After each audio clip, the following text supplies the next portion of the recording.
Ladies and gentlemen of the jury, welcome back to All You Can Eat Chelsea. We speak behind the scenes. Today I decided no. Today we need to just go straight into it. I'm seeing the faces of Younes and Guni.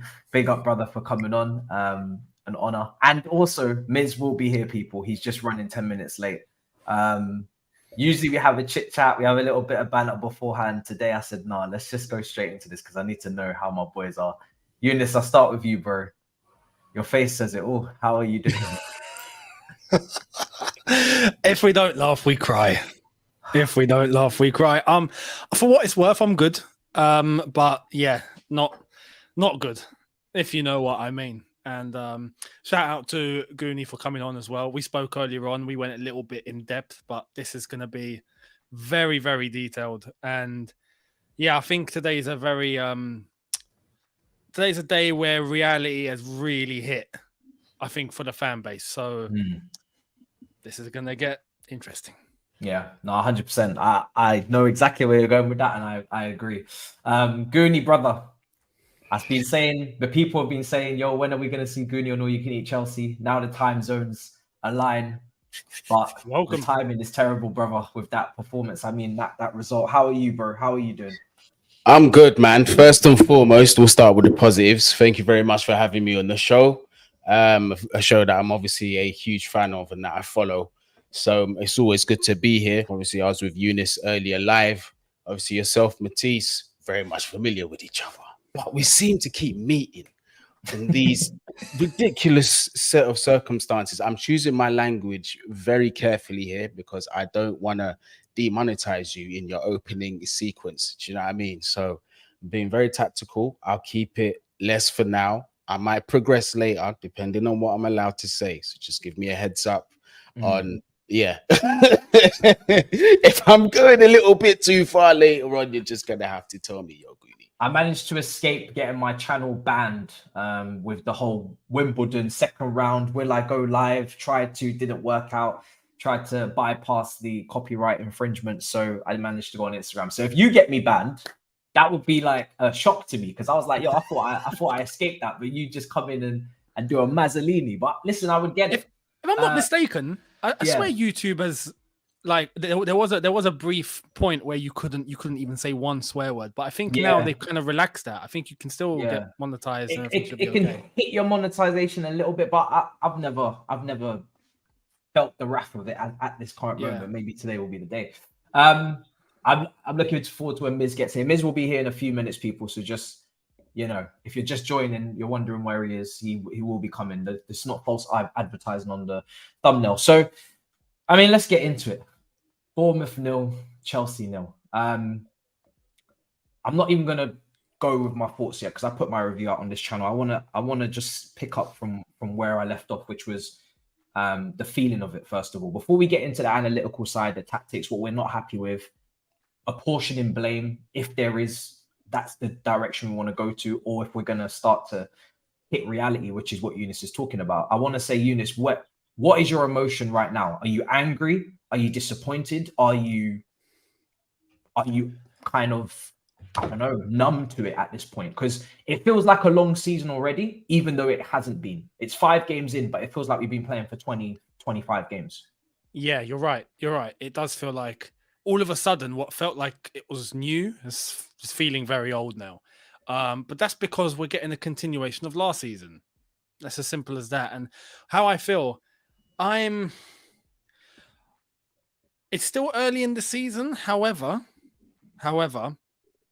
I feel more affected now than I think I was last season because we can see where this is going and the fixtures that are coming up are a reason as to why these games that like today are must wins without a debate and no option. There's no question. We have to win these matches.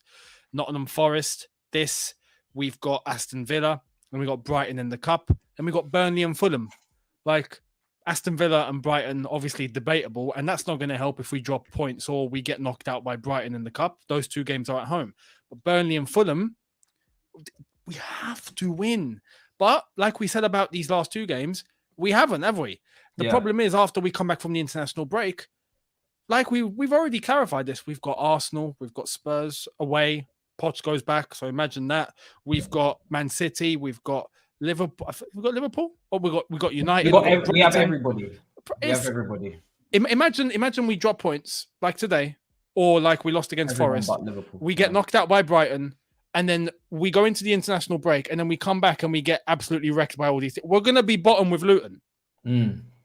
Like, this is why I'm saying it's absolutely crucial to win these games, but we're not, and that's why I'm worried. So I feel disappointed, angry to an extent, but a bit numb because it's just a continuation from last season. However, very worried because we can't do this again. But if we're not careful, we will. So, what about you, Guni, bro? What's your emotion right now? What's your feeling? Where are you at? I'm pretty pissed off, if I'm completely honest with you. I'm very disappointed in Mauricio Pochettino. I think he's been a bit of a coward in terms of some of his decisions. As much as he's been handicapped in certain positions, I still think there's been a huge hint of cowardice here. I understood the pragmatism against a team like Liverpool when we're taking into context the opposition that we're facing. Cool, it's Liverpool. Even though we won 3-0 against Luton, I wasn't happy at the fact that we had 5-6 defensive players on the pitch. We're completely deviating from what we was doing from pre-season. It's like what Younes was saying. It's become a false image now. It's a lie. Yeah, what we saw in pre-season isn't what we're seeing now. Now, to a lot of people, they will say, well, when Nkunku is injured, XYZ is injured, whatever. But that's not even what I've got a problem about. It's just down to the bare bones basics of management. Why are we still using players out of their position, or we're just lacking imbalance in an area where we shouldn't be? Like, for example, the left side today, Mudryk was set up to fail. He's got a centre back that's playing as left back who has no idea how to overlap, how to underlap, isn't very quick. Delivery of the cross isn't really great. These are not things that he's supposed to do in his job. This guy is a centre back. Then I'm being told by the tacticals, oh yeah, he's supposed to be inverting a lot more inside the field and operating centrally where you're going to see his range of passing. Did we see that today? No. Absolutely not. These are the things that are bothering me. Who do I have to look out for these decisions? The manager. Do you know what I mean? The manager. Some players, of course, have to hold their heads in shame. A lot of the players from today have to hold their heads in shame, bruv. And it's like I was saying, bro, this guy, Nicholas Jackson, too many of the fan base was getting naked for this guy during pre-season. I kept my clothes on. I kept them on because I'm telling you, to this day, I'm saying he is not a striker. He is not naturally a striker to me, bro. Absolutely not. The finishing on display yet again today, bruv. Absolutely unacceptable. And the guy that they told me was a waste of money, that wasn't good enough to come to Chelsea Football Club, scores 2 world-class goals yesterday. Yes, I'm bringing up Vlahovic because I'm very upset about that. I'm very, very upset about that. Because it's like I said to Younes earlier on, yeah? If this guy was in the squad and started from game 1 to where we are now, game 5, it would not be 5 points in 5 games. It wouldn't, because them chances, he's putting them away. Nicholas Jackson ain't doing it for me. I'm sorry. I wanna break this down bit by bit. Before I get into the Colwell, the Jackson situation, how much, Younes, do you apportion this to Poch, especially today? Because in my review, I haven't seen anybody else's review. I'm not gonna lie, my head was so hot that I did my review and I dipped. I went to get my food. I tried to calm down. Then the food didn't slap. I've come home now. I'm even more annoyed, and I'm back here. But today, I feel like, yes, there were things that Poch did that I didn't agree with. Right, Colwell at left back. But then I tried to see it from the manager's point of view, because we have to do that at the same time. As much as I want to see Colwell at centre-back alongside maybe Decisive, right, who I didn't think was terrible today, apart from one of the terrible tackles he made, which almost led to a penalty. That takes Silva out, who does move the ball slowly. Now, again, it's either he's resetting the team build-up-wise for shape, getting Leslie into position, instructing him, pointing to where he needs to be on his first start, but he's also moving the ball too slowly at snail's pace and is allowing Bournemouth to get into his structure. But because of the aerial maybe threat of Solanke and Billing, he clearly wants that height. If you are to take a Colwell out, just hypothetically, who are you putting in? Are you putting in Chilwell? Because let's be honest, when Chilwell came in today, he was an absolute disaster. He was horrendous. And he was booed. He came over to do the clapping, you know. He came over to do the clapping. to the away supporters. He got wrecked. He got destroyed. He came on. He gave the ball away. He was a liability. He wasn't good. So who would you have started at left back? Would it have been Ian Maatsen? We've never seen Ian Maatsen at left back under Pochettino, not even in pre-season. So that would have been a gamble. So as much as I'm annoyed, and I get it, and I would have preferred to see Colwell breaking lines, playing centre back, showing his passing range.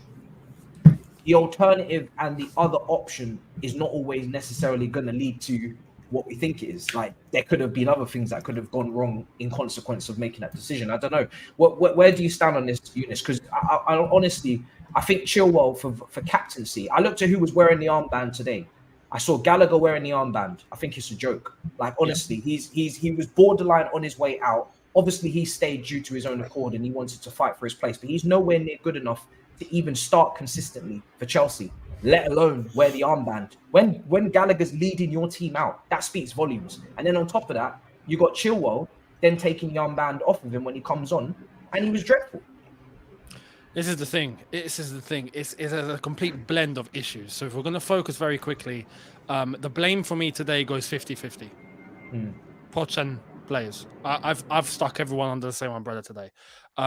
And in terms of the captaincy for Gallagher, I mean, that's a clear example. It's mad. I noticed immediately when the team was announced and he got the armband, I see the Chelsea team go out for the warm-up, and it wasn't even Gallagher taking them out first for the warm-up. It was Thiago Silva and Enzo, and then Gallagher followed them out. You're a captain. I'm sorry. You have to get into the mindset of you're leading them out. But I wouldn't have put him captain anyway. You're right. He was on the brink of leaving, wanted to stay for his own accord. But you don't go from I'm fighting for my place to here you go, here's the armband. Like when you got Thiago Silva and Enzo on the team, like you don't do that. So there's elements and all of that with Poch. With the left back situation, look, for me, I'd play a left back. Right now, it's Chilwell who seems to be the captain. I was at peace of having Chilwell in the team because he's the captain. And the only caveat was, please just stick him as a left back and nothing more. Now, Chilwell's experienced enough and should be able to know exactly how to put in at least a decent level performance. He comes on and he stinks up the place. It is what it is. Maatsen has an argument for starting. We can base that on hindsight. If Chilwell's not looking good, okay, we've got another option. But Ian Maatsen is definitely someone that if we're not going to turn to Chilwell, play a left back. Ian Maatsen's there. Play him. Because you're sticking Colwell as a left back. That left-hand side was stranded. Mudryk, as Guni has alluded to, unlike Gusto with Raheem Sterling on the right, that was working nicely. Why? Because you got an actual right back and an actual winger that were blending together. When you got Colwell, who even at times when he did decide to go forward, and it's funny because Poch after the game came out and said that our fullbacks were bombing too far forward. I'm like, what? What game were you watching? Maybe Gusto, but he was doing it correctly. Colwell was, you could say, possibly frightened to bomb forward, and understandably so, because every time he did, he looked like he was moving at 2 miles an hour. And I'm not taking anything away from Colwell. I wouldn't have played him there. He doesn't belong there. He belongs at centre back, and he's rightfully a top centre back. Keep him there. It's those things where I just don't understand. So for me, look, I would have initially started with Chilwell to start at left back. That's what I put in my preview as the experienced captain, but in his position, not far forward as a left winger, where you're then going to sabotage Colwell, who's playing left back. But play him at left back and then play Mudryk ahead of him if you're going to stick with Mudryk, or if you're going to play another left winger, or even if we're going to play Maatsen at left wing because he can, right? But have a left back there, an actual left back. That's what I would have done. Yeah, I think that bringing in Miz, bro, big up. I think, you know, it spoke to the lack of leadership in this team in the last 8 minutes. I was saying it on my review. We talk about leadership, who was wearing the armband today. Heads were down last 8 minutes. You look at the Tottenham performance yesterday, and it makes me sick to my stomach that I have to actually use Tottenham as a reference to what we should be doing. But you look at Tottenham yesterday, they're 1-0 down. They see the board go up. They got injury time. They rally and they start to really put some purpose in their play and get forward and start to push numbers up there. We do the complete opposite. I saw the 8 minutes went up, and I spoke to Miz on the phone at half time. I genuinely today thought we would score. I wasn't taking the piss. And I have had many a watch along from last season, and the viewers will know this. When I get to 20 minutes to go, I'm telling these lot, yo, wrap up your shit. We ain't scoring today. Like, I can feel it in the air. But Bournemouth was so kind to us today in the way that they attack, in the way that they approach the game, in the way that they play. They leave so much space, so many gaps it was insane how much opportunity there was to score. How many direct central, runs straight onto the outside of the penalty box, straight to the D. And you've got an opportunity to get the ball out your feet, take a shot, pick your corner. That's how much space there was. But I thought the last 8 minutes spoke. The lack of leadership, heads down, nobody rallying, no one giving anybody any sort of boost mentality-wise to go again and to say, listen, we have to score, we're going to score. Miz, what do you make of the lack of leadership in this team? Because even with the players outside of Reece James, there's nobody out that I can think of injury-wise that is adding to the leadership of this team. So what do you make of that? It's a good example that you said in regards to Spurs. Not just Spurs. You look at some of the other teams that have made a comeback this weekend. Aston Villa, I think, made a comeback late. Yeah. Liverpool obviously is not at our level. Liverpool is far superior to us, but even Liverpool, they changed things around in the second half, and they came out with an intensity and intent to win. This is what I think, and I know you guys will have different opinions about it. I put a lot of blame on Poch. The reason for this lack of leadership, where is that intensity with few minutes to go to get that winner? I feel our players are completely not in belief, or they're not buying into what Pochettino is doing at the moment. They're not completely buying into this at the moment. Because how Spurs, they show so much more intensity. They show so much more clear, plan of attack. How are they doing that?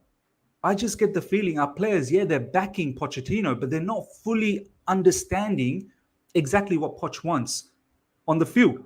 You look at, and the reason why I'm saying this, Poch, before the game, there's some quotes that he's using Mudryk because he wants to use a far superior offensive player. So all this time, are you admitting that you used Ben Chilwell because of his defensive quality, and all of a sudden now you want to use Mudryk because he's far superior? And then post-match, he's saying about Mudryk that he needs to learn. He's not there yet. He needs to understand and get with the program. Like, it's mixed messages. In one hand, you're saying you're starting Mudryk because he's superior to Chilwell offensively. And then on the other hand, at the end of the match, you're saying that, he needs to understand how to play his system a lot better. I myself, I don't understand the system as yet. Do you know what I mean? I don't know a plan how to break down the team. That exclusive interview hinted there's a panic set in amongst the fan base when we heard that exclusive interview that Chilwell was being played for.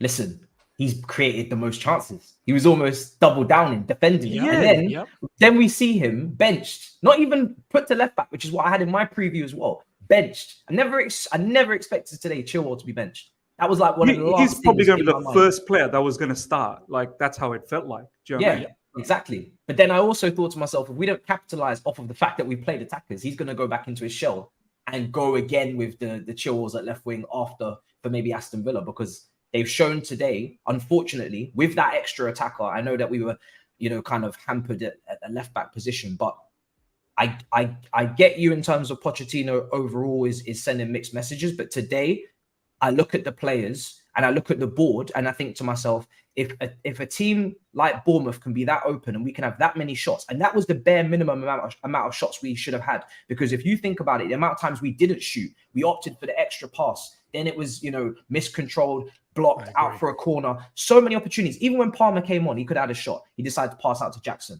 Gallagher could have had a shot, running straight direct, decided to pass. We should have had about 20 plus shots today. If the shots, the amount of shots we're taking, the amount of big chances we've created, I think it's 12. And we've missed all 12 big chances this season. And I know where Guni's going to go because he's going to talk about Vlahovic. We're going to get to that. If we're creating all of those big chances, that tells me, yes, the system may not be perfect. I don't expect it to be this early on, especially with the 12 injuries, because there is a lot of these. There's no stability in the team. 1 minute we're picking Caicedo, then he's injured. We got Madueke. We don't even know why he's out. He's injured. Like, there is no consistency. We look at Postecoglou, and whether we like it or not, they have fitness right now. They don't have injuries. You saw that B team that they played against Fulham. They got knocked out of the cup. They went home. So I do sympathize with Pochettino on that side. Not to say we shouldn't have won today, because we should have, even with the injuries. But that's why I don't think we're maybe looking as well as some of the weird decisions he's making. That's also why I don't think we're looking as good as we should. I just want to add a few things. I mean, firstly, the just to add a little bit more of that confusion, I think Pochettino post-match also said he was a bit annoyed with the fullbacks today. He didn't want them to bomb up. He wanted to be more reserved because they apparently confused the attackers. This is why he's using Levi Colwill. He doesn't want him to bomb up. He's not really using fullbacks. But your players are not listening to your instructions. Whose problem is that? Who's meant to get a hold of that? So, and just to add on to what you just said, Matisse, or just to counter that, bro, I'm not here to give more excuses anymore, man. Seriously, because it sounds like, oh, we've got injuries. I get it. I completely hear we've got injuries, but we've still got enough quality to beat Bournemouth. We just do. 5 points out of 5 matches. Are we? Can we put our hand on our hearts and say that we're going to beat Aston Villa? Probably not. So what's that going to be? 6 matches, 5 points, or 6 matches, 6 points? How long are we going to just keep saying, oh, he doesn't have everything yet. Wait till he has all the pieces perfectly put. Other managers are running away. He said before the match, there's no excuses. We must win today, which is facts. Yeah, but then he also said after the match that we played good. It was a good effort. He said overall the effort was good. The players were fantastic, something like that. My point is that's not mad. to say. My point is not to say with the injuries. And I'll see what Guni thinks about this. My point is not to say with the injuries that we shouldn't win, because we should win. And I think today's performance, with the amount of chances we had, we should have won. Like, the fact that we didn't score is a genuine disgrace. I think, I really do. And especially the way that Bournemouth play, I think it's a genuine disgrace that we didn't win, because you won't get much better games than that in the Premier League. No low block, no sort of retaliation to our weaknesses, which is breaking down teams. They said, we don't care what your weakness is. We're just going to play, and you're going to play, and everybody's going to have fun. We're going to go back and forth. Like, there were so much chances. However, when you're talking about the system being completely in place and looking the way you want it to look, in comparison to Postecoglou, that's where I say the injuries make a difference. Because if you're trying to put together a system, having a constant change of playing profiles and options available to you is going to make this team not look as joined up together as it should. It's not going to look as complete as it should. But that's where you need to have those final percentages. And I'm seeing small margins in this league. You got to win games. It's down to the fine margins now. The league's getting closer and closer together. The margins are so thin, and we don't have any decisive, definitive players that stand out and from the rest, right? We don't have a person that we can look to and be like, he's going to step up and he's going to be the difference here, like a Salah or a De Bruyne, or, obviously he's injured at the moment, but we don't have that guy where we're looking to and be like, okay, the game's tight. A lot of teams could drop points in this moment, but we're going to win because of this. We don't have that. It's mad, and it falls on. I think it falls on the board as well. They put. I know Younes was kind of talking about the reality. We've bought a lot of players. I think I saw a statistic today. I'm gonna read it out. I saw a statistic today that actually stunned me. It said 6 starters had less than 1 full season European experience. 3 out of the 4 starting forwards have scored 23 league goals in Europe combined. Right? That's actually mad. 6 out of the 9 bench players, the bench was horrendous today, have never played a Premier League minute before. And Chilwell, the only player on the bench with more than 3 Premier League starts. Do you know how fucking insane that is? Honestly, it's mad. It's negligent. It's the under 25 fetish. It's been taken too far. This is the thing. Who was it on the bench? Was it Ronnie Stutter? I don't know these bench brothers. I'm not going to lie. We had Alfie Gilchrist. Yeah, because we've heard of Gilchrist. I've never heard of Ronnie Stutter in my life. I was like, is this real? But you know what? I mean, fair play to him, and I hope, if he's an academy player, I hope he skyrockets. But the fact that we had a bench like that, and understandably with injuries, but it shouldn't be like that. We just shouldn't. There should be players in place, And yeah, you're right. The whole thing about, when you look back and you actually see what happened like a week ago or something, we started hearing about the whole under 25 thing.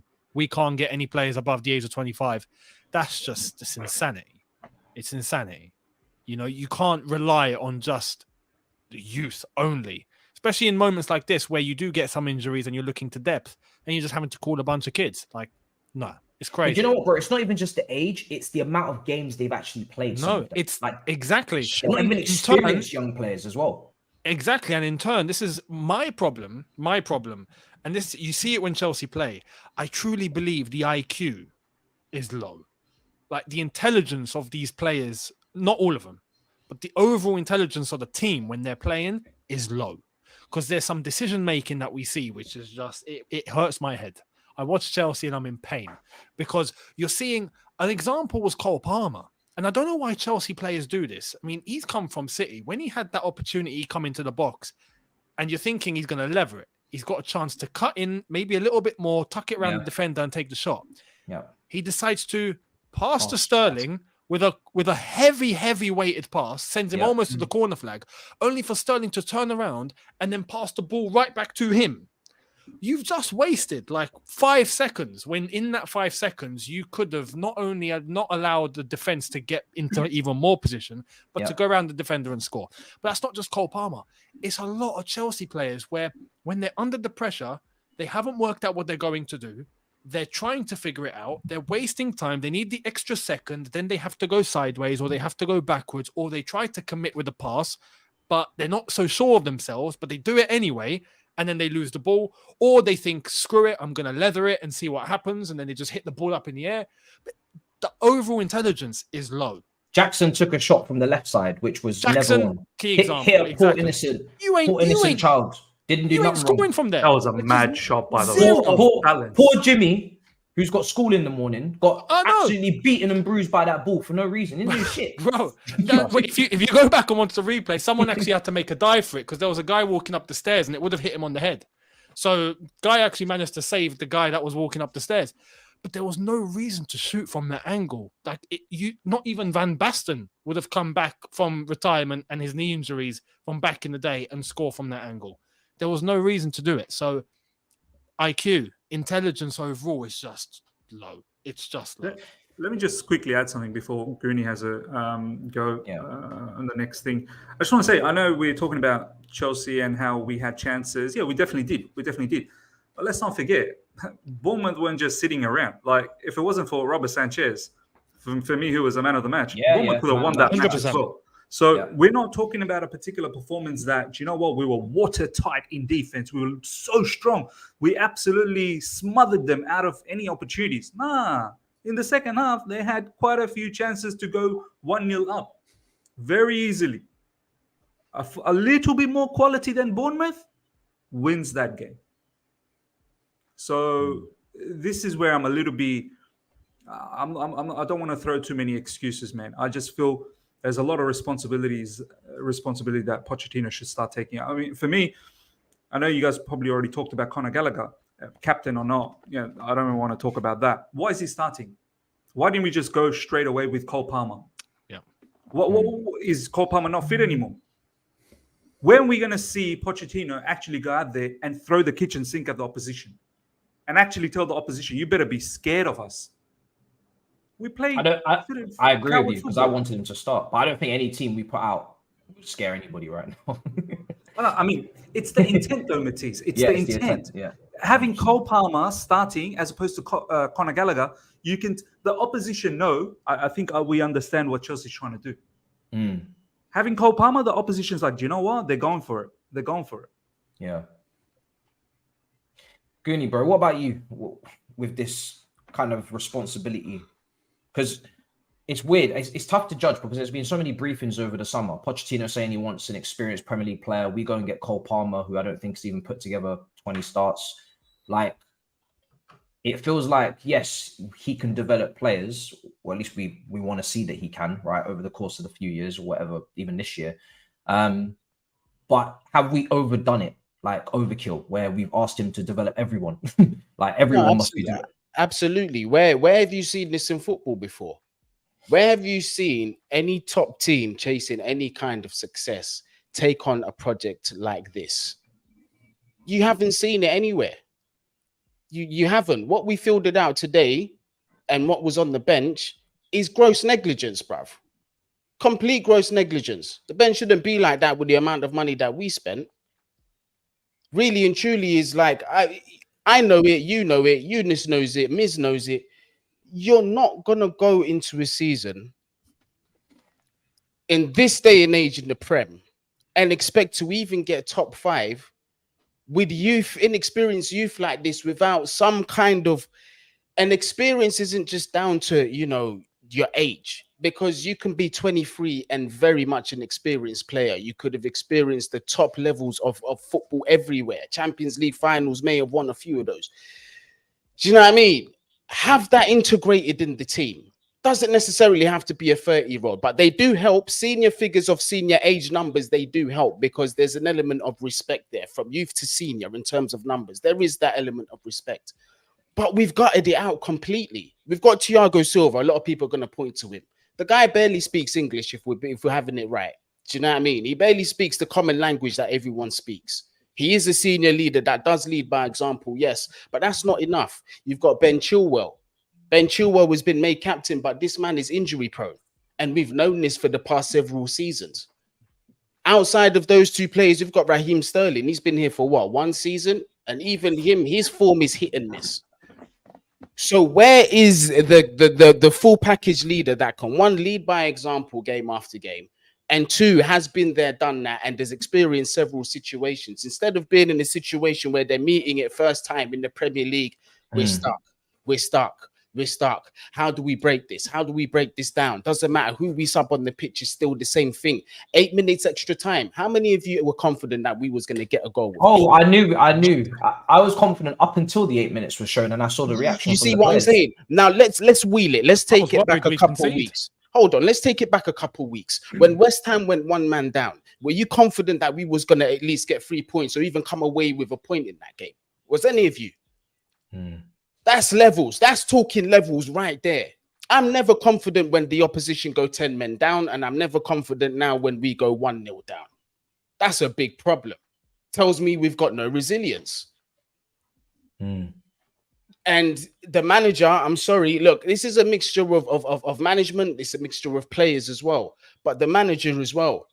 How many times have we complained about managers in the past that, you know, I know, broken record, using players in outside of different positions, but this one with Pochettino for me is disappointing, because it's like I said to Younes earlier. He knows what the answer is. He's shown us what the answer is. It's yielded results in the preseason, but then we deviate away from it. I can't get away from that. Okay, Nkunku's not in the squad, whatever, but there's still the personnel that are natural in positions that can do a job. Why do we have 2 left backs on the bench and Levi Colwill playing as a left back? I know people are going to say, listen, Maatsen hasn't played left back at Chelsea, yeah, but throughout his development at Coventry, he was playing left back. Burnley, he was playing at left back. Now, you guys tell me, is he not more suited to play that left back role than Colwill, regardless of if he's played left back or not at Chelsea? I really hope, but I've been hinting at it a few times. I've never really expected him to start in any of my lineups in recent weeks. I really hope it's not about politics, about that contract, because right now, 3 points is more important than any new contract renewal, any new. And I never understood that anyway. If he is refusing to sign a new contract currently because he doesn't know where his future lies, how much game time he's going to get, how does not giving him game time make it more likely he'll sign? I don't understand that. It doesn't make no sense. When he was, bro, he's being praised publicly by Pochettino. Wasn't it him getting all those glowing quotes about, I really rate the player, I like his attitude, Yeah. Played him pre-season. And never again. And this is the thing. Is that down to the only thing I can think of is the contracts. That's the only thing I can think. That's what they're saying. But if you and it's just like you said, I'm just going to mirror what you said. If you respect the player's ability and you speak of him that way, then you've got to show him more than just say, I want you to sign a contract. Start games. How are you going to feel if you're Ian Maatsen and you're watching Ben Chilwell put stinkers after stinkers week in, week out, and you're seeing your brethren you went through an academy, you used to play next to him. This man was your left centre back and you was on the other side of him as the fullback. How are you going to feel watching this week in, week out? You're going to question your ability. You're going to think, wow, the manager doesn't rate me to a point where he's using the centre back as left back. Do you know what I mean? It's mad. Every time I've come on pre-season, you've asked me to even play as an attacking mid, and I've done a job there. I've assisted there. I've scored goals from the advanced positions. What more do you want me to do? I think this is where we really need to understand and question what Poch wants. The way we're talking about a genuine fullback that goes up and down. And that's why we're saying, why isn't Ian Maatsen starting? I don't think Poch wants that, lads. he post-match said he does not want his fullback to go up and down. I think this is why he's deploying Levi Colwill. What's he doing with Chilwell at left wing then? See, this is where the whole confusion. I don't understand why he's putting Chilwell at left wing, why he's not putting a genuine winger.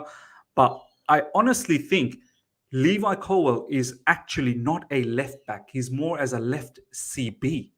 Because up until this game, he wasn't really going up and down. Today was the first time where Levi Colwill started going up and down. Today was a flat four and he was a left back. Pochettino actually post-match said, I didn't want you to do that. Why did you do that?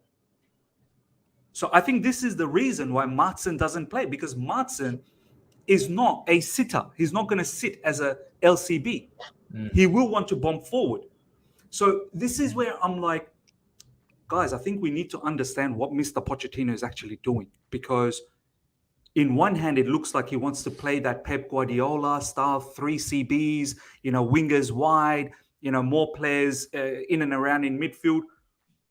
But he's not being able to execute this. You're just not that guy, brother. I won't even bring up Poch's name in the same breath of Guardiola, because up until this point we were playing a left back at left wing, and that just doesn't happen with Pep. He plays wingers out wide. This is the first time we saw Mudryk out there today, which I thought Mudryk actually looked promising in the first 15 kind of 20 minutes. Him and Jackson were starting to do that thing that they did in preseason, where you play it into him, he'd lay it off, play it into him, lay it off, and they would get themselves up the pitch slowly and slowly. I want to take it to the striker situation as well, because Action Jackson isn't at the moment. Guni is fuming. Yeah. Who here is, in hindsight, saying we should have signed Vlahovic? Because let's remember the I know Guni is for sure. Because let me lay it out on the table what the situation was, right? They wanted us to pay, I believe, 35 million euros or something like that, right? Round about that. Correct me if I'm wrong. Plus Lukaku, which is kind of around about, I guess, a 60 million euro minimum kind of fee. We're talking about 65 million euros, what they were looking for completely. Now, this is the same club that were willing to buy him outright if Vlahovic was sold to PSG for about 40 million euros in a bidding war with Inter Milan. So this is where I'm getting the 65, 70 almost kind of figure from in total package. Vlahovic is a strange one because he is banging in the goals in Juventus currently, and it's making people feel even more pissed off because he could have been doing that for us. That doesn't always translate. That's my thing. So I'm not going to just say, apples to oranges, like that's exactly guaranteed. My problem with him was not only one, not too sure on the player whether or not he's going to necessarily be the one that we sign up to a 7-8 year contract, because we need to remember this is what you're agreeing to. You're not agreeing to sign up Vlahovic for 4 or 5 years, and then you're agreeing to a 7-8 year contract. Like, this is your guy. You have to really rate him to sign him. You can't just sign him on the whim because you're desperate, and then next summer we'll be like, oh, I want this guy. I want Tony now in January. No, this is your guy. Guni, do you rate him that highly where you're like, that's the guy? I wanted that guy now. Not fuck January, next summer, other option. That's the guy. For right now, if you're talking about the bigger scale of things in terms of the strikers that are available, in terms of some of the unrealistic options, then no, he wasn't the guy. And the unrealistic options that I speak of in that moment are your Victor Osimhen's and whoever else that we are interested of that ilk. Do you know what I mean? At that time, because it transpired, we didn't get those players. But in terms of those first choices, no. But in terms of the crop of strikers that was available, for me, it was the question of, is Dusan Vlahovic worth that risk? Do I think he's got the ability to match the risk? And I said, absolutely. Absolutely. From what I've seen of this, because remember, this is a guy that I've also watched and at Fiorentina as well. So his form on and off at Juventus, what people are telling me, I understand that he is a victim of circumstance in that particular situation. And I've said previously several times before, when you look at this guy's skill set, this is a striker I thought that would have worked well with Pochettino, which is why I was surprised when we were told that he didn't want to sign the striker. Could it be down to the worry about his groin injury? If that's the case, I can understand that. Nobody's going to argue a persistent injury if that's the case. But he looks like he's fit at the minute. But this is why, for me, I'm picking Vlahovic. Number one, He is a natural number 9 and has been throughout his career, hasn't moved out of that position. He knows that position. He understands it. He has the instinct to play that position that Jackson doesn't have at the moment in terms of his positioning, his awareness, when to move, when to be out the box, when to jump, when to drop in the box, how to link up. He knows how to do these things. People are going to say, well, he doesn't do that at Juve. I'm not telling you to watch him at Juve. Go back at Fiorentina and look how we used to drop deep and link up the play from there. Go watch that Vlahovic there. We can bring that back to Chelsea. That's a player. Now, when we're talking about the intangibles that you need in front of goal, in terms of ball striking, we ain't got a player at Chelsea that can strike a ball better than him. Absolutely not. In terms of, like I said, I already mentioned instinct. He's good aerially as well. And it's like I said, I'm going to put this question to you, Matisse, if we're having an honest conversation. In these 5 games that we've played, right? Some of those opportunities, in particular, the chance against Nottingham Forest, on the scale of things, are you going to say Vlahovic is putting that away or he's skying that? I would assume he better be putting it away for sure. But I've seen a lot of strikers come into this club that were putting away chances and then come here and they can't. Now, my other issue with him is that who's to say he would even be available? This guy struggled with injuries last season. Everybody that seems to come to this club, if they have ever struggled with injuries, they're about to struggle more. You're about to struggle a lot more. Like, that's a risk. That's a risk. Now, this is, and I've even said this before. I said if Chelsea came out, or somebody who's got a source close to Chelsea came out and said the reason why they did, because they were hesitant. Yeah, they didn't go for it. If that was the sole reason why, and they saw the medical reports and it weren't looking good, cool. I can understand that. I can't complain about that, especially with the history with the recent history that we've got at the club in terms of injuries. 100%. But maybe this could be in terms, later on next summer. I always said the pool's probably going to be a lot better than what it was the previous summer as to what's going to be available as a striker. But my question is what's going to happen in between now and then? Because we have to do something in between that time. And the way I feel right now, bro, forget Champions League. I don't even think that we're going to get to Europa at this stage. At this stage, with the run of games that we've got before Nkunku and some of our key players come back, it's not looking good. We were talking on streams before. We was talking about this, Matisse. 3 games ago, we wanted a run of 4, 5, 6 games or something like that. Yeah, where are we now? And I don't regret it because that's what we should have been aiming for. Where are we now? And that's the way the manager was talking as well. And I agree with talking that way. That's the aim. If you come play for this club, whether you're ready to do what I asked or not, which I understand you're probably not ready, the aim, Madueke keeps saying it, the aim, if you want to be in this building, is to win, right? Even if you can't give us that, which you're not ready to consistently, but the aim is to do that. So my aim, my objective going into these fixtures, which are winnable fixtures, Bournemouth, Nottingham Forest, these are winnable fixtures. I'm never, ever going to go into these fixtures and feel like we shouldn't be doing the business. It's not Emirates away, Etihad away. It's, there was a graph that came up before I go through these super chats and we'll run it back. There was a graph that, listen, it doesn't surprise me, but it is quite damning. Strength of schedule. We sit at the bottom of that in bright green for the strength of the schedule. In fact, maybe I'll just send it to myself and put it up because they've obviously gone through the fixtures, finishing positions, squad strength, etc., etc. And they've said, all right, who's got the most difficult fixtures? Newcastle have had a difficult kind of start with fixtures. Others have as well. Bournemouth as well, actually. One of those teams, they've played Liverpool, they've played Tottenham. They played us, which I don't know how difficult that is anymore. And we sit at, we sit bottom. So it's not going to get any easier. Do you know what I'm saying? It's really not going to get any easier. So you have to ask yourself, like, shit, what are we going to do if we, like you said, Younes, I think before we entered this run of fixtures before the October international break, we need to be picking up points, because if we don't, what are we going to do when we have to play City, when we have to play, Newcastle, Brighton, all of these teams back to back? It's not separated, or it's back to back to back to back. And it's constant.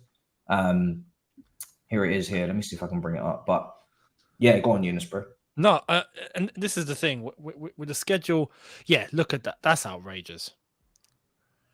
Wow, is that for real? Yeah.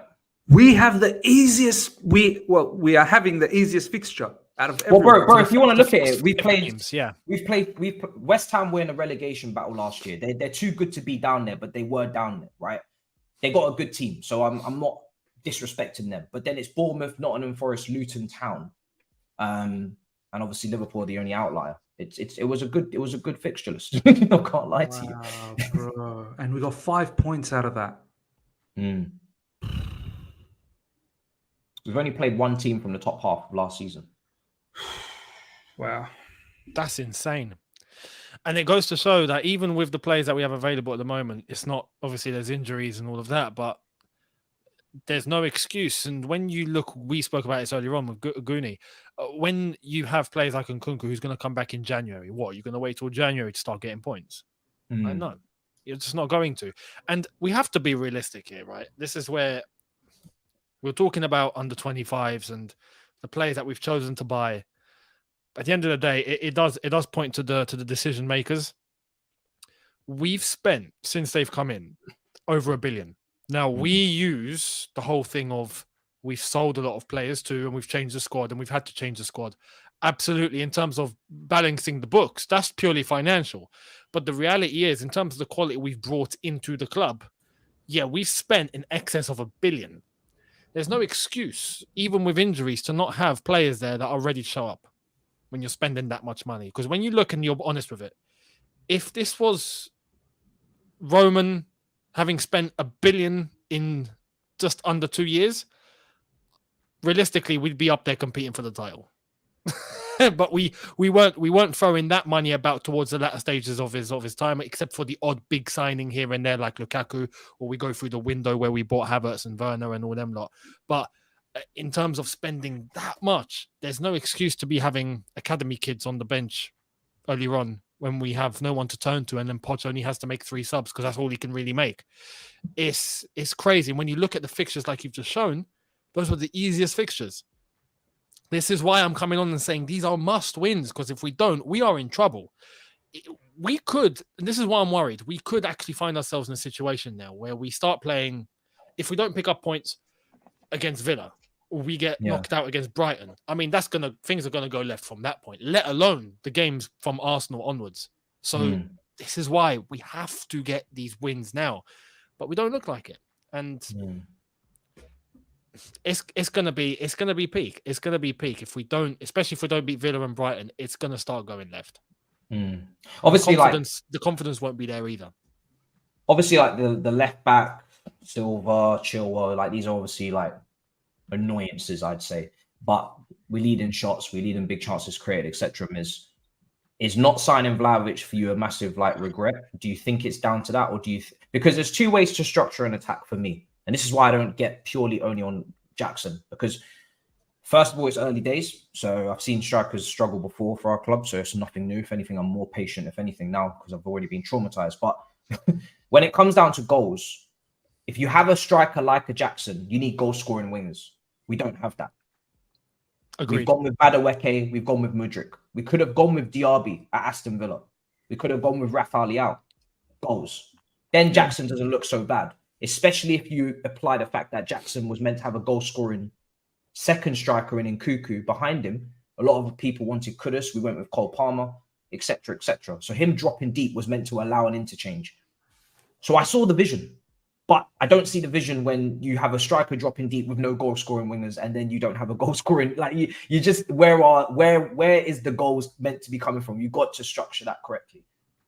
So I think there's there's an extra bit of light shine on him because of the way we've maybe structured it. I think he hit the post today. He had a header that hit him on the head, like as if he didn't want it, like as if he wasn't expecting that. He wasn't anticipating that.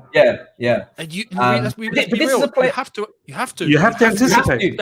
You're a striker, bro. You're the box. I already knew he was poor. Like a defender saying, "I wasn't anticipating that move from that attacker." I already knew he was poor aerially. The fact that we don't have a striker currently that's good aerially is a shambles in terms of planning, because we always love to cross the ball. So based on what you just said, but the last thing, this is a striker that in very small sample size. A lot of these players are all small sample size. He exceeded his XG last season in small sample size. He's now way underperforming it. Do you know what I'm saying? But go on, Guni. No, but just based on something as basic as that there, when we revise our expectations from before a ball was kicked to the season, we were saying we wanted the top 4 expectation, top 5 expectation, some of us. Well, I'll speak for myself. I'm still saying at least I said that. Okay. I didn't say it, actually. Now we're at a point where we're talking about a striker that isn't aerially dominant, that can't score goals from the air. Where? How? We don't have goal-scoring wingers. How? I'm used to this, bro. Timo Werner, Tammy Abraham, this is normal. Well, yeah. Tammy was I see what you're saying. It's imbalance. Like I think we all got so gassed when we had all of these signings. We were very excited. Here we go. Yeah, Chelsea's back. Chelsea's back. Yeah, in the preseason we looked good. But I did a stream with Matisse a few days ago where the title of the stream was 1 billion misused. And we went through a lot of players, and I did. Do you know what? I didn't deep it before that stream. I actually thought, no, we didn't misuse. But do you know what? A lot of people have said to me after that stream. They've said, "How can we judge the billion when half of the money's frozen? Like it's in a vault. We can't get to it." Do you know what I'm saying? Like we haven't seen half the billion. So are we almost? And this is a question I have to ask: are we playing into the narrative of the media by saying billion when we haven't seen the billion? Are we or not? Like. How do we feel about that? What do you mean by we haven't seen the billion? Like as in they're injured? We got 12 players injured. We're not seeing half the squad. So like, how much of the billion are we actually seeing? If I'm seeing the bench has got, I don't know, Stutter. What's his name, brother? Who are these people on this bench? This is what Guni's saying. This is what Guni's saying. Who are these people? But this is what Guni's saying that, okay, the billion that was spent, 12 of them are not available, but we didn't buy 12 players out of the billion. We bought a lot of players out of the billion. Half of them are in how are you in a position after spending $1 billion where you lack experience and you have a bench, no leader, and you have a bench that is, full of very, very young kids. So now when I'm deep in it and I'm looking at our recruitment, there's a clear imbalance. There's a clear imbalance. We should have, as you said, Matisse, a while back, I think during the transfer window, Mehdi Taremi, for example, as a striker. Jeremy, why didn't we think about that guy? Another one. Like we needed someone. We said that, didn't we? Taremi. I was big on that one because it was low. Yep.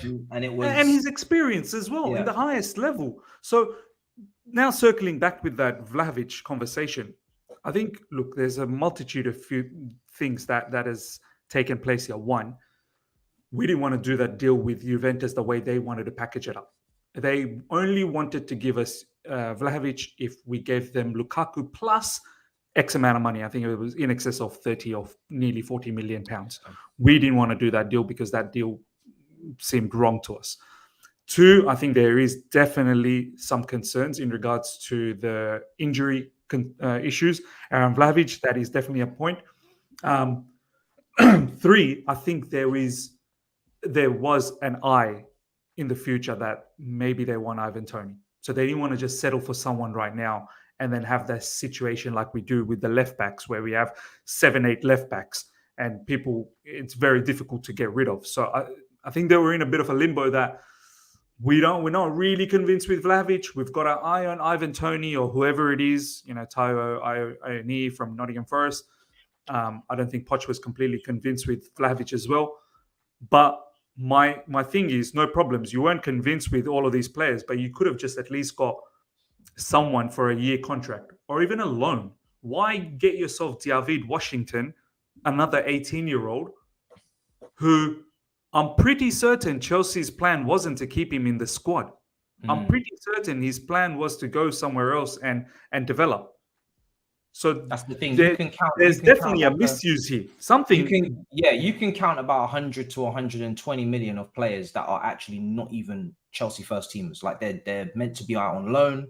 or they're meant to be in the under 23s or whatever. Like they're just not even for the starting 11. They're not even for the bench almost, really, because we have been so persistent on signing these players for Strasbourg, for the multi-club model, which we don't even have the Portuguese club yet. It feels like almost too much too soon. I remember entering the window and it was 4 players, spine, world-class keeper, world-class DM, world-class midfielder, world-class striker, like just the spine. And obviously the market dictates what you can and can't get, but we've almost once again tried to do everything. Like I don't know how many players we signed in the summer. There were signings that we were making at this point. I was like, I'm not even doing a video on it because I just can't be bothered. There's just too many players. See, Matisse, you know how you're talking about the world class. How much are they costing us? A world class goalkeeper, a world class midfielder, which we have spent, a world class striker. How much are they costing us? I think our owners and our board at the moment, they're not fully convinced in spending money everywhere. Like they didn't even want to spend that 110 million on Caicedo, by the way. Hold on. Around. To add on to your point, right?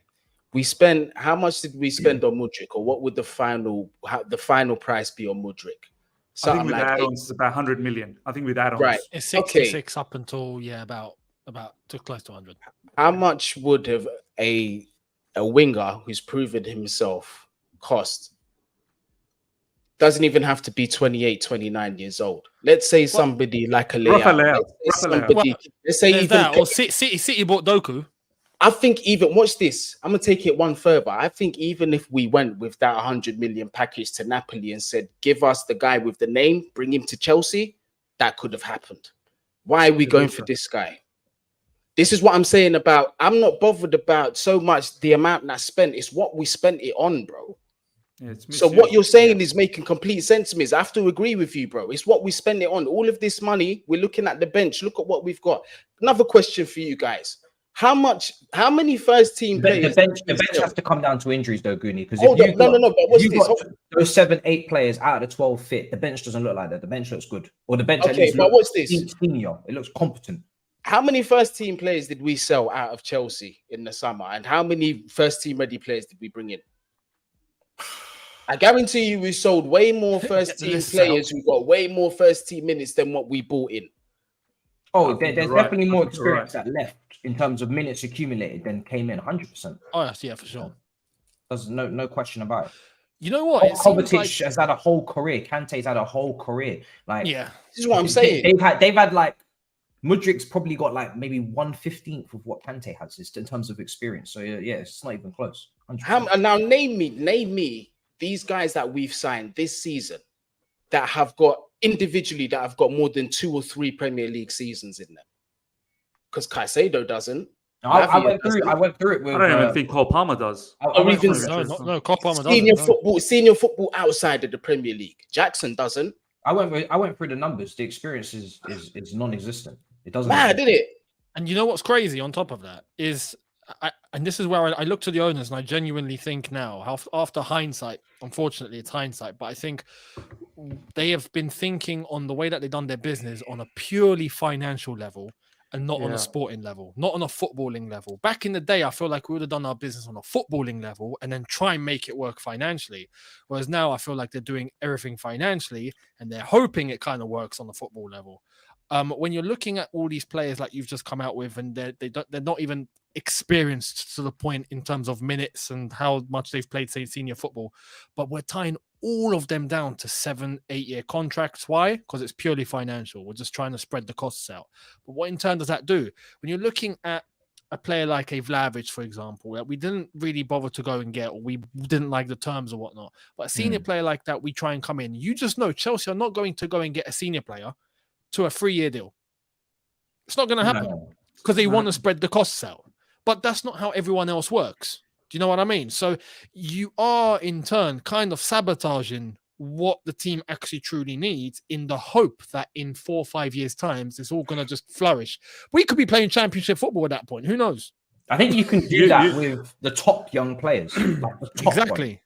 But doing it with every young player is the question. That's where this is where, sorry, Miss, very, very quickly. This is where it seems like the choice of players that we're picking out that we hope are going to take Chelsea to this new level are either young, inexperienced, haven't had enough senior minutes, or there's financial or possibly political incentive to get these players in. And that's it. We haven't thought on a footballing level, it seems, in terms of what the team really needs. So, couple of all-you-can-eat Chelseas, I think it was 2 weeks ago. And I still remember, because I go to the comment section and they were absolutely battering me. I said the same thing. I said, looking at some of these now, sitting back, hindsight, as Younes said as well, hindsight, it's fantastic, right?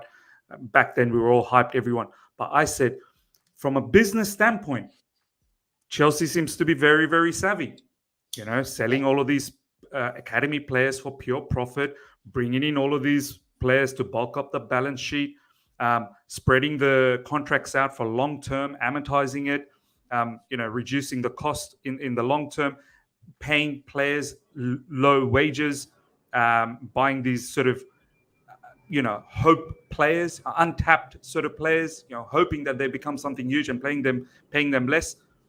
Chelsea, I think, are focusing a lot on business. You look at some of the deals. Wasn't it that a tweet yesterday?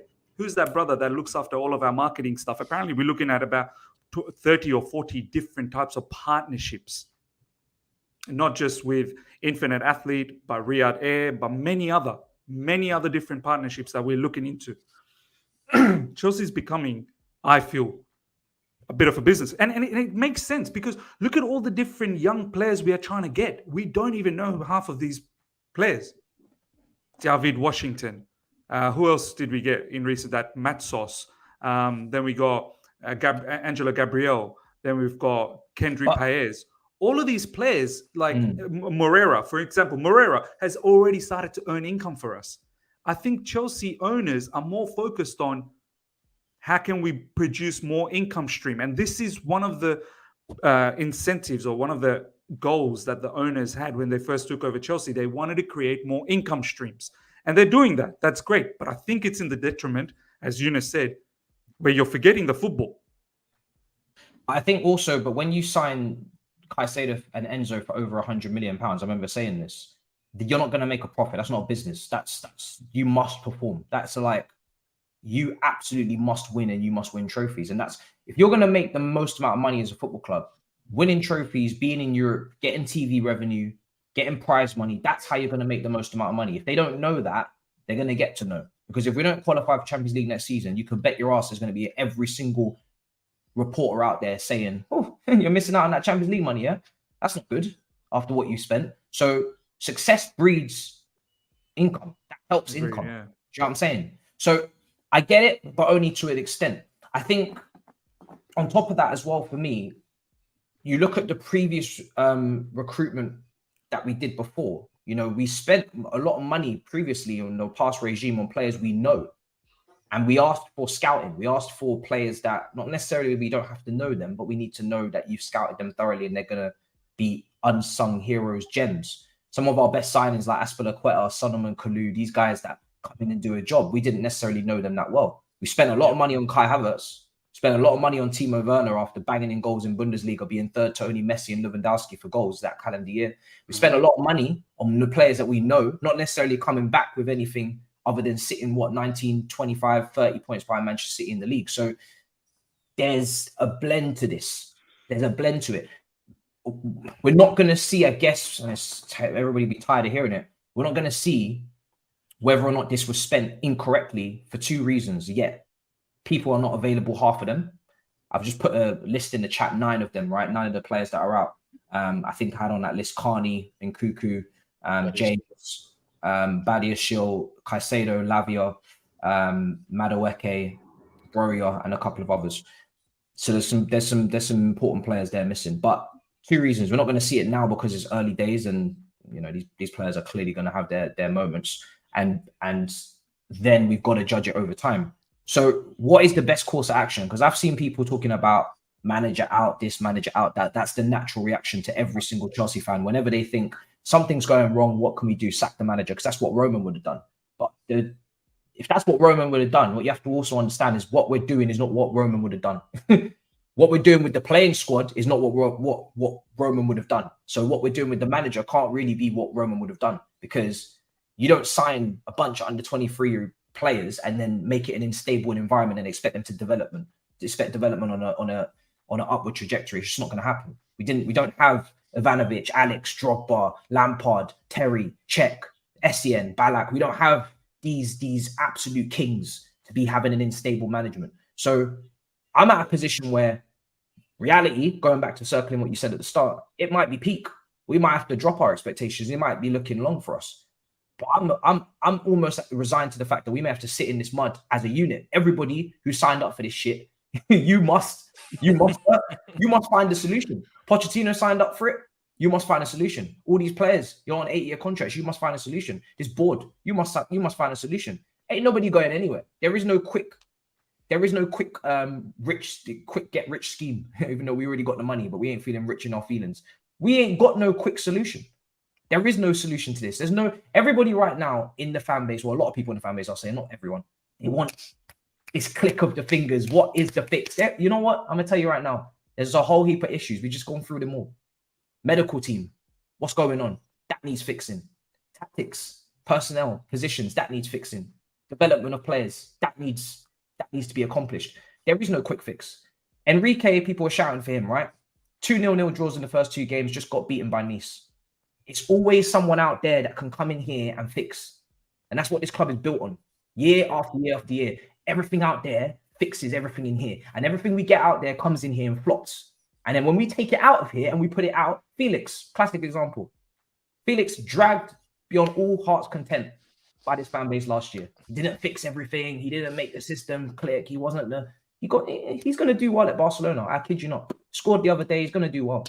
Everybody that leaves this environment, this unstable environment, always seems to do just fine when they're out there in the world living. So there is no quick fix, in my opinion. People will say sack and bring in Flick. Cool, do it. I dare you. Go ahead. I don't even care anymore. Go ahead and do it. but you know what, Matisse? There's a limit, though, right? Like, I don't think you look at the 5 games, right? You look at the 5 games, and we accumulated 5 points. Whether some people believe in Poch, whether they don't, I think we all believe in a certain standard. None of us expected 5 out of 5 wins. None of us. But maybe we expected 3 out of 5 wins. Yeah, 100%. Yeah, is that reasonable? Forest and today. Is that reasonable? Yeah. So where is the limit? I think this is what I'm trying to get to. Like, I completely understand what you're saying, Matisse. There is no quick fix. We are probably stuck in the mud. And this is why I said before the start of the season, if we come 6th, I'll take that off the back of coming 12th, even though that's not good enough, but at least it's some sort of European football. But after the window that we had, Caicedo coming in, this, that, the other, I thought, okay, maybe we should be putting our best effort to be anywhere after the first 2 spots. But there has to be a limit, even through all of these excuses. 5 points out of 5 games is not something that I can sit here and go, you know what, I understand. The stats show that, our XG is good. We've got good shots. It's not even to say that. It's not even to say that. Like, I agree with you. There's no excuse. We should have more points. But I agree with this comment. I've reached my limit with the instability. I'm not going to lie to you. I've reached my limit with the sacking of managers. I've actually reached my limit. I'm tired of it because it's just every time we sack a manager, we start again. Every team that are performing, Klopp, Pep, Arteta, to a degree, I'm going to say that with an asterisk because he's not won anything significant. Don't get ahead of yourself, fans. They're all stable. Longevity. Managers have been there. I rate the manager highly enough to say I'm sticking with him. That's where I'm at. Because unless the manager is an absolute bum, like Potter was just dragging me to the point where I was like, yo, you are killing me now. Like, you are absolutely taking me. Unless Poch takes me to that dark place, I'm sticking. I ain't twisting. Now, even if he pisses. The dark place is like that dark place. I don't even know how to describe it. What Potter? The shadow realm. The shadow realm. But what is that? 11? Is that 11 finish, 12 finish, 13 finish? Have you watched Get Out? Get Out was that's but this is what I'm saying. Like, we need to start putting some numbers. What is the dark place? If we finish 11th or 10th, 11th, 12th, 13th, 14th, we okay? Because if we're okay, then let's get a handshake, put a handshake together. Let's be okay with it. What are we discussing here? You will never shake on such things. I'm not okay with it. I'm not okay. I will. But it cuss him. sounds like I will- we are no, no, creating I'll be cussing him to my heart's content, 100%. So when we say we are fed up with the merry-go-round of managers, we all are. But what's the limit? Give me a limit. It will be a feeling. I'm not gonna lie. Football is a feeling as well, not just numbers for me. It will be a feeling. I'll be able to tell you when it happens. So I don't feel good, and we're 16th. Because it could be 8th, but we are playing like absolute shit, and I mean garbage. That could be it for me. I can't lie. If we were playing like absolute trash, and I mean awful, like Conte Spurs second season, that type of level, I'd probably flip on that. That would probably be my breaking point. Because it's like that's not your remit. You're not that guy. You're not Simeone. That's not what you do. So you're not gonna go anywhere with this. Pochettino himself, didn't he come out and say that he would deem it unacceptable if we didn't make a Champions League spot or European spot, one of them? Yeah. We have to be talking Europe, about winning the title. He's saying we should be winning the title. I'm telling you, that doesn't mean that literally means the club obviously should. That's realistically, no, of course, he's not going to do that. Let's be honest. Realistically, though, in terms of what the club needs this season, based on last season, because we have to take that into context, we can't go 2 years bottom half of the table. That's unacceptable. That's disgusting. That's outrageous. Like, realistically, we have to set. I agree with Miz to an extent here. We have to set a line. There has to be a line here, and that line shouldn't realistically be anything less than a European spot. But we know that it could probably get there. Say if we finished 8th or something, it's not. It's a disaster, but it's not 15th. Now, if we end up flipping in the cusp of 14th from 15th again, like we were last season, and somehow managed to get ourselves up to 12 because we managed to cross 40 points, then we're doing that again. That's a joke. Like, that's not acceptable, right? It's a joke. It's completely unacceptable. Completely unacceptable. This is what I'm saying. This is what I'm saying, that there has to be a limit for the manager. Now, any position down there is you can't not break. But you know what? 100%. I want to stick this in because I feel like it's important to say. We're talking about manager and all of that, and I understand what you're saying, Matisse, as well. And I don't just want to go, okay, no, just fire the gaffer. There we are. Get a new one in, boom, and then wait for that to happen. Because then if it flops again, we're in the same situation. But I can't help but think and go back to the point, and I've not mentioned this in a while, but I can't help but think that the whole change that Bowley and his lads made when they first came in by just sweeping everyone out at once, it's mad, is the effect we're feeling now. I can't help but think that is why we are seeing so much instability. Because if it hadn't been for that, I don't think we'd be in the position we'd be in right now.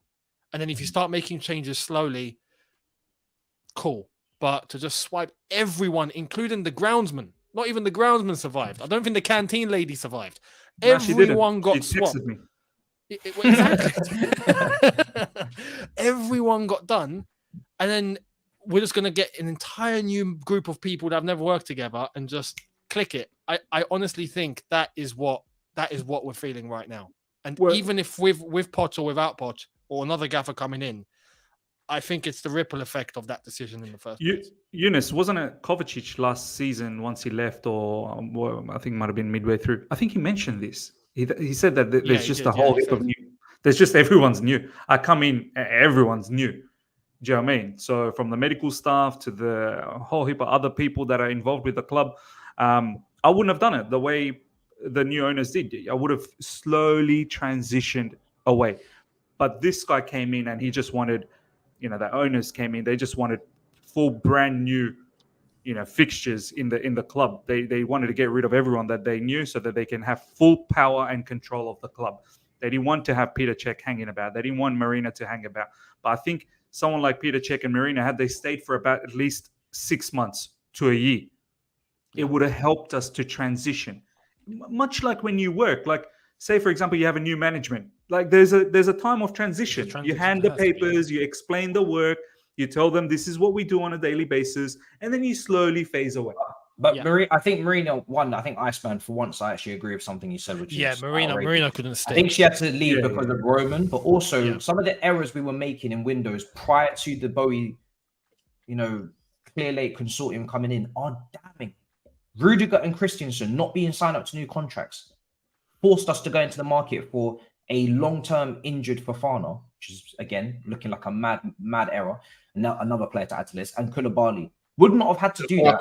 Those players had been signed up for contracts. Signed Lukaku, signed Kepa, missed out on Tchouaméni, brought in Sal Niguez, brought in Zakaria on loan. The amount of errors that were made in the back end of those last couple of years, we had this coming to us. And then you look at, and I said it in the video, you look at the increase in quality from a managerial standpoint at the Aston Villas, at the Brightons, and the way that they play and the way that they invest in their squads. We were due to finish outside the top 4 very, very soon.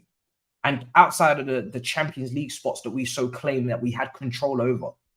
Having last-minute equaliser from Mason Mount, free kick against Wolves, losing to Aston Villa on the final day, sneaking in. We were taking the piss with it. We didn't deserve to be in it half the time. The writing was on the wall, yeah.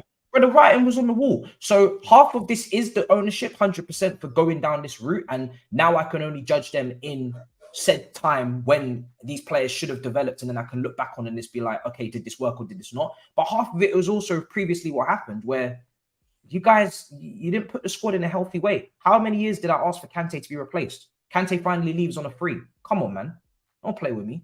Well, we asked for Matisse to be replaced. As far as I'm concerned, Jorginho wasn't that replacement. Yeah, it's true. We never actually replaced him with a DM. Yeah. But I do want to say this, because if we're focused on the here and now, right, and we're focusing on a solution, not just dwelling on the past and talking about what possibly went wrong, but an actual solution.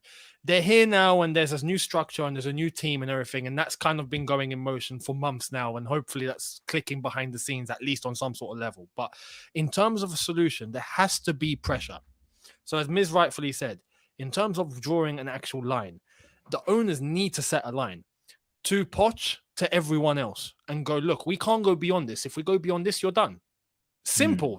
You got to be ruthless. There has to be a red line, and then I believe there has to be a black line. Like a red line would be finishing out of the European spots, right? Yeah. But if we finish below 8th, that's a black line, and you're gone. Simple. We'll make the change. And then the same applies to the players. Now, the players, we've already kind of done that on a financial level, because we've put in Champions League incentives. And if we're not qualifying, salary goes down and all of that. So that kind of affects them anyway, right? Now, in terms of the manager, it's then going to be on the manager to get the best out of the players and get them playing, because he knows his job will be on the line if there's not a certain standard that's met. We have to put that, because I'm scared that if we end up just, okay, we'll just give time for the sake of it. We finish 13th, but screw it. On some sort of level, psychologically, that's going to make everyone just think, oh, no, it's all right. Don't worry, we'll be all right. Like, no, it's not all right. And you have to set that bar. So I honestly believe that should be set. I'm not sure that's actually been done by the ownership. I don't get that vibe.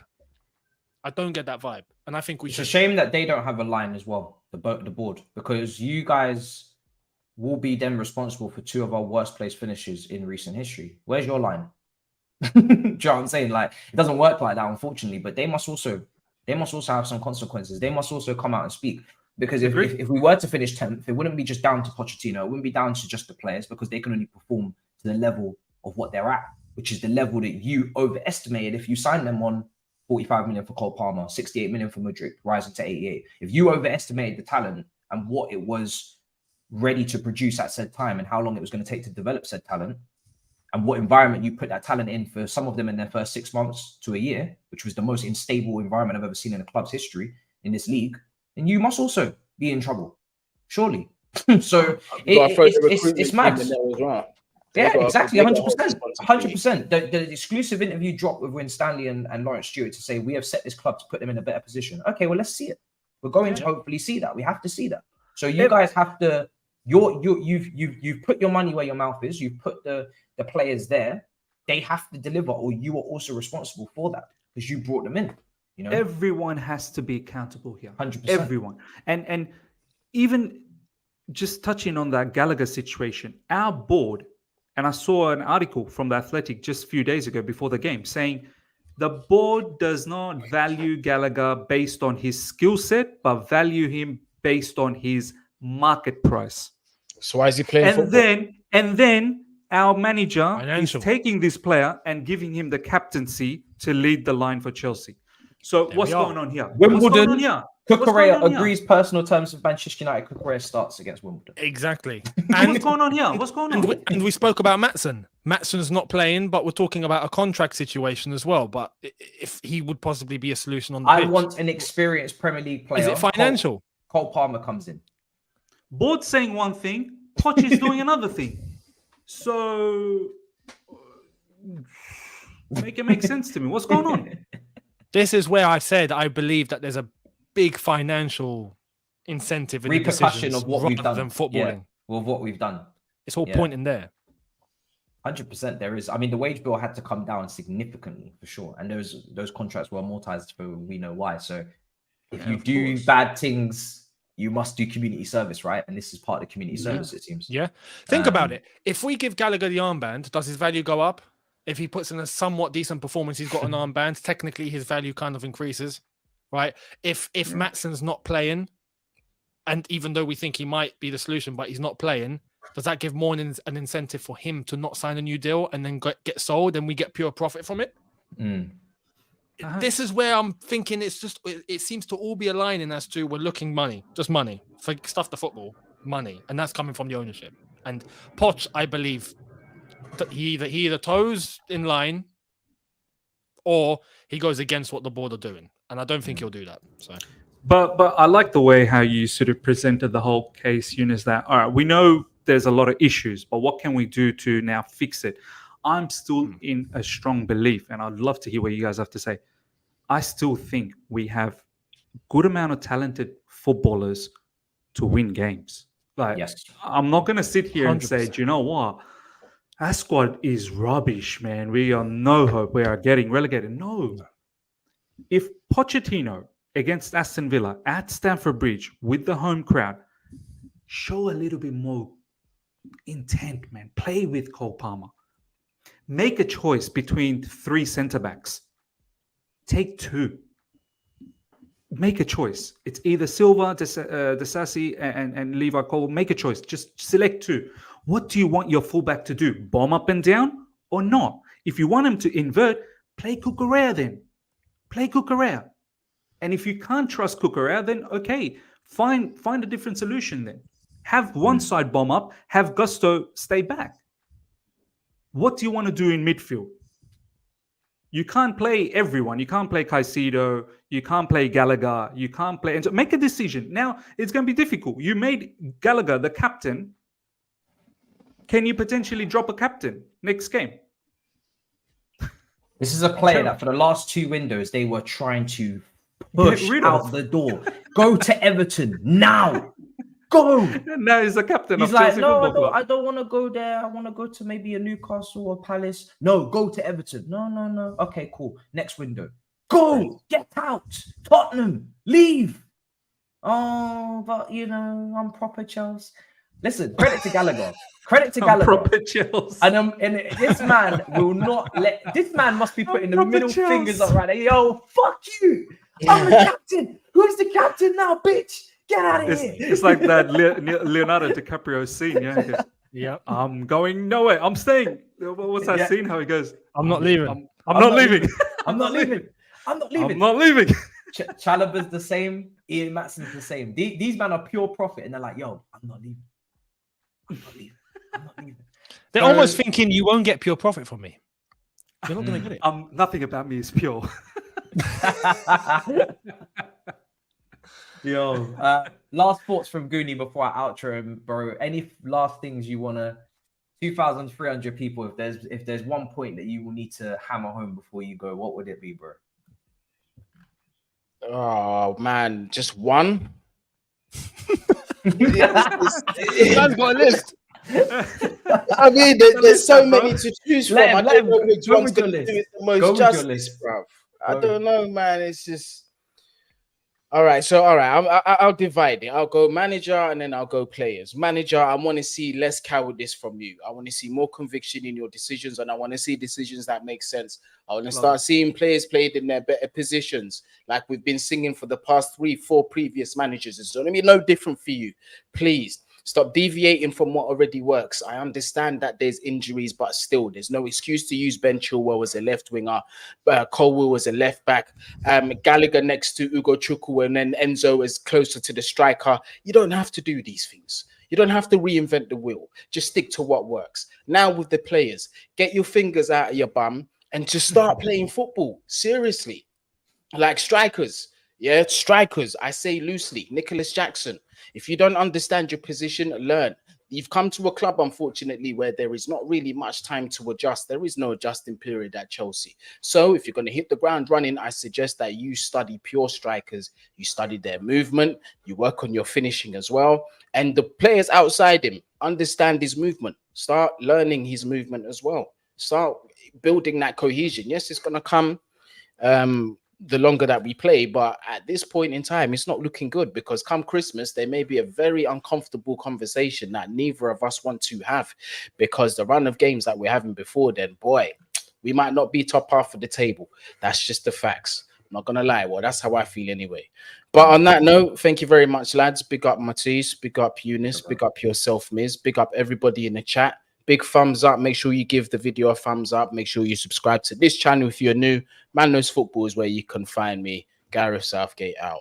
Peace. This man's got two problems. Mad shot at Gareth Southgate out of nowhere, and he's still got the England issue as well. We're gonna come close. RKO to Gareth Southgate out of nowhere. I'm gonna go through the super chats. So we'll go through final thoughts and come to a close. Stamford Bridge must be renamed to the brothel. We ain't even play at Stamford Bridge today and still getting heat. West Tory Blue Cowboys getting bent over week in, week out. You got some flary, creative super chats today, haven't you, sir? Jesus, this man's got something to say. Scary thing is, are you telling me whole season I'm dependent on Mudryk, Madueke, Jackson, Palmer? This is our attack for the season. 2 senior players. Now you forgot Sterling and Nkunku. You know what I'm saying? Don't do yourself an injustice. Those two will take us into the top. Nkunku's from Jan. Yeah, from Jan. That's if we'll be 19. Knowing our luck, Sterling will be injured next week. So yeah, that's if Nkunku doesn't get himself injured. Because remember the injury he picked up just before the World Cup, and then he came back, he got injured again. Yeah, and then he only had a little bit left in the season. So Nkunku, I'm worried, man. I'm worried. Is this guy another one of those injuries? Madueke. I was speaking about Madueke. I remember saying to Alex so many times on the TL, Madueke injury prone. Was he injured? No concern. Is Madueke injured? He is injured. Madueke is injured. He's ill. How? Is he ill? He's got a knock. He might be ill, or he's injured from the under 21s from the international break. But he wasn't on the bench today. He would have been on the bench today if he was fit. So something's gone on there. But he had a little bit of an injury record previous to joining from us as well. Who didn't? You know what I mean? Maybe it's tough to find players that are not injury prone these days. I don't know. Maybe it's the federation's fault for playing so many nation leagues and friendlies on this foolishness. But it seems like everybody's getting injured now in football. If this carries on in football, in 5-10 years, they keep adding games and people football's finished. Everybody's just never gonna be able to play a proper team. There's gonna be B teams out everywhere. Brighton had injuries this weekend. Man United have got about 9 players out as well. It's mad. Bonkers. 1 step forward, 5 steps back. Mudryk at left wing, but early sub. Colwill left back. No 10. No Maatsen. Enzo playing forward. Gallagher in the pivot. Jackson never in the box. It's a mess. It was a mess. It was a mess. That sums it up very good summary. Yeah, brilliant. It was a mess. It was a mess. Yeah. The situation is more of an inside job than 9/11. Bowie administration out. Jesus. Bad meets evil. You know what? It says bad meets evil, so that it's in the name. Yeah, it's in the name. Colwill, left back, Gusto, Gallagher, Decisive summed it up. Yeah, it's insane. Is Cucurella so bad he can't catch a game? You can forget about that one, brother. He's ill. He's ill, by the way. Yeah, he's ill, and even if he was well, he would still not be playing. he's permanently ill at Chelsea Football Club. Do you know what? They should probably consider reinstating him somewhere. Like if some of the left side we will not be seeing him. That's for sure. We won't be seeing him. Looks like we won't. I can't even blame Pochettino. Whoever's idea it was to build an under-21 team and expect them to perform in the most competitive league in the world is here to blame. You think about it, like Mudryk, everybody was grasping on the under-21s in the summer, right? Palmer, same thing. Madueke, same thing. Like so much of this team. It's true. will play at the under 21s of the Euros, and they will play at the under 21s of the under 20s of the World Cup. Andre Santos, right? Cassidy, bro. Yep. That is what the team is really built on. Top It's performers true, from those tournaments. But the gap is tremendous because we're coming up against teams with experience that have already done those tournaments, that play for the senior sides in national teams, know their way about not only maybe ability wise but also know-how. So it's mad. The league is unforgiving, man. This league is very unforgiving. You make one little error or many, you're finished. They'll flock you. I've just watched who's that? Dybala. Oh, okay. And Valverde score goals this weekend. Why didn't we go for that, bro? We went for 19-year-old, I guess. I wanted Dybala. I did want Dybala. What? The release clause was low. Roma won 7-0. Right? Yeah. Lukaku scored as well. Just to make it even I funny. think Poch likes Dybala as well, right? Poch likes Dybala. Well, this is what I don't get. He can't like Dybala and not like Felix. It doesn't really make sense. Yeah, he wants work rate, right? He loves Gallagher. He wants Gallagher in the 10 or whatever because hard working. If you want that, how are you going to go with Dybala? Not to mention as well. Again, it's not this easy. Dybala is incredibly injury prone. Yeah, he is. Serie A is a nice slow paced. You take Dybala, put him in the Premier League with our medical situation. He's injured. So like a lot of these players out there, unless they have a squeaky clean injury record, it's not even worth mentioning them because they wouldn't be playing anyway. We know Reece James is better than Gusto. And we'd love to see him, but he's injury prone. So it doesn't matter. He's wanted by Real Madrid, top player. He's injury prone. He don't play today. He don't help us. So you need players that are going to be fit people. So you can't be coming up with injury-ridden players and thinking they're going to come here and play because it's not going to happen. When was the last time a manager that has downtrended for as long as Poch has? It's only been 4 or 5 games. I was thinking this. It's seen worse. Had suddenly turned it around. Can only think of Ranieri at Leicester. The whole club's downtrending, to be honest. I was thinking this earlier on, just as soon as we were about to get to the final whistle, and I was like, we're 14th. Like, we're 10 points behind Man City. We're 7 behind Brighton. And I don't even look at City anymore. City are going to hit 90 points, so that's just... It's like, it's true. When you start already having these conversations, not once has it turned around positively at this football club, not once. So... yeah, man, where are we going to be in the next few games? I don't know. I'm not confident for Villa. I must say, I think we're losing that. I'm not even being negative. Like Miz will know, I was so confident for Bournemouth. So confident. You were because of the way Bournemouth played. And I wasn't. Yeah, because after watching the game, I wasn't confident. After watching the game, I know why I was confident because Bournemouth actually give you chances. So we could have had 25 shots today if we shot when we should have shot. We should have scored. Like they didn't score. We kept a clean sheet, and all we needed was 1 goal, even though they gave us like 20 openings. Like I was so confident because of the way they set themselves up, and we still fumbled. So no, against good teams, I'm not really that confident. I'm not gonna lie.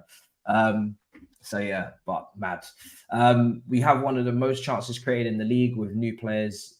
That only have played 5 games together and 12 injuries. It will take time to gel. I also do feel this as well. As much as this patch is really underwhelming and we're underperforming in terms of points, I also do understand this side of it as well, where surely there is good times ahead. No point sacking Poch for the sake of punishing a manager for bad results. We are in a shit situation. We have to firm it. Stability needed. Yeah, I agree. I do think we have to firm it. I can't lie, especially this early on. Maybe revise it after 10, 20, but really up until Christmas and January, I'm pretty much unmoved, unchanged personally. The board knows if they sack Poch, they're finito. Imagine if we did sack him, right? How this board looks incredibly stupid. Even Roman never went through this many managers. Last season we had 4 managers. Yeah. So then we'd be on a course for another 4. Yeah, back in the day with Roman, we would legit start a season, you remember, and then the conversations would probably start in November. And then by December we make a decision. But that's still 3 to 4 months. That's 3-4 months, and that's the minimum. Other managers have gone on to like 6 months, 8 months, a year. Jose was the most 3.5. Yeah, that's we don't change after like 6 games, but we did with Tuchel. So it's bonkers, man. It's bonkers. They're spending more than he ever spent. I'll take into account inflation, but in terms of the time frame, they're spending more than he spent. They're sacking more than he sacked. And so far, the performances obviously are way below. Extremes. Yeah. So much extremism right now. It's mad. So yeah, they actually can't afford to sack him. I'll tell you that. The players are, because if they sack him, then I'll be really, really confused at where we're going with this. I'll be really confused. The players are good enough. What's with the Chelsea job that matters, that makes managers lose their heads and play players out of position or stick with players not good enough? Did we win not trophies with drink water in the squad? Oh dear. Those are the type of signings why we are where we are, I guess, because that window with Drinkwater, Zappa Costa after winning a title, I think it was. That was horrific. I mean, we just, except for Giroud and Rudiger. It's why we had so much deadwood to clear over the years, and why we hadn't had our brains and noggins screwed into what we needed in the squad. We were so like prioritizing these loan deals for Zappa Costa and Bakayoko. There's been some horrendous business done, man. I can't even be asked. It's time to drop the old man. We move Kingsley. I mean, he means Silva. I've been saying the last 2 games I'm ready to take him out of the team. I can't lie. Sink or swim with that defense. Yeah, we got to be realistic. Like, Thiago Silva is at an age now where it can't go on more. Like, thank you. He's done everything that he's possibly could. I honestly think now, no matter what he does to his body, it's going to decline sharp. Because he's going to hit 40 soon, man. This is his season. Yeah. So he can't go beyond this season. He can't. I've had him drop the last 2 previews, to be honest. Not even because I don't rate him or anything. It's just because I don't think he's going to be able to hold things together anymore. I think it's now sink or swim for the two younger guys. Potter's regressed and been rinsed since Champions League final, says L9. This is West London, Tory Blue Cowboys heritage. It's definitely a rival. Man, welcome to Kenya. There's life outside football. Jesus. Poch has downtrended since 2017. Players borrowing quotes from last year's players, and I feel very deserving. Listen, big up for the support, people. That emergency meeting is coming to a close. If you have comments that you didn't leave under the review, leave them under this show, because I'm going to be answering questions and comments in my next video. Younes, bro, final thoughts, I guess, and let them know where to find you, bro. It's been a pleasure. As shout out to Guni as well for coming on. And yeah, that very interesting stream, full of insight, I hope, for everyone. And yeah, in terms of how I feel, I'll be lying if I'm saying I wasn't worried. In terms of Villa and Brighton. Yeah. We know what will happen if we don't win those games. If we lose those games, we know. It'd be very toxic, potentially. Yeah, very. So, and those are at home. So, yeah, we'll see what happens. But catch all my thoughts, Younes Talks Football. And obviously with the game that's next week and the build up to that, I'm sure we'll get all the news and what's happening and the fallout from this tomorrow onwards. So, yeah, make sure you catch everything there. But let's hope we see better days soon. Fingers crossed. Yeah, big week ahead, Miz. Big week and a half. Let the people know to find you. Final thoughts, brother. Final thoughts. Yeah, just like Younes, man, I'm very worried. We've seen this. We've seen this movie many times. Mate, we're on the 15th sequel. Yeah, 15th sequel, exactly. And it's not funny anymore. I don't even want to watch any of these 15 sequels. But you carry on losing enough games for a prolonged period of time, you're going to be forced to leave. That's simple as that. Fans, don't worry about us in content making. The fans in the stadium are booing you now. So go and booing talk to the captain. And I thought Chilwell was liked. Exactly. So he was meant to be like the interview guy, you know, the friendly face, the arm around the shoulder. Like, I thought they liked him. It's mad. Yeah. So before you lot get mad at us, go to the stadium, get mad at them. So don't worry about us. Like, I don't think our voice means anything. But the other side of the coin, I've got Younes coming in tomorrow, so we'll continue. Probably have a truth bomb special. I don't really want to talk about some real tough truth. No sugarcoating, nothing. We're going to be laying it out there.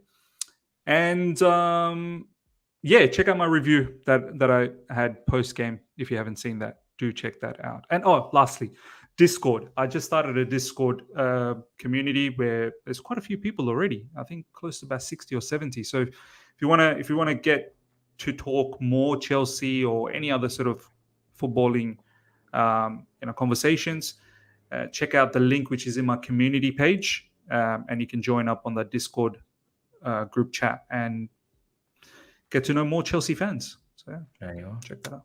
But guys, links are in the description. I'll see you tomorrow. Battle of the North will be a battle for me, for sure. London Clubs Carnage suspended this week. Lawless is on holiday. So yeah, at least I'm not fighting so much. But then again, Big Six and DR, it's going to be long. So again, I always ask you on Mondays, come in your droves to help me, to support me on my endeavors, because I'm going to get absolutely dragged again on Monday, tomorrow, on all these platforms. And I'm gonna need some support because I don't know how much. I don't know what I'm gonna say, to be honest, at this point. So yeah, let's just talk about a different club. Like talk about like Roma or something. Do you know what I mean? I might just start waffling about F1 or something on football shows. I can't lie to you. I might have to do that. All you can eat Roma.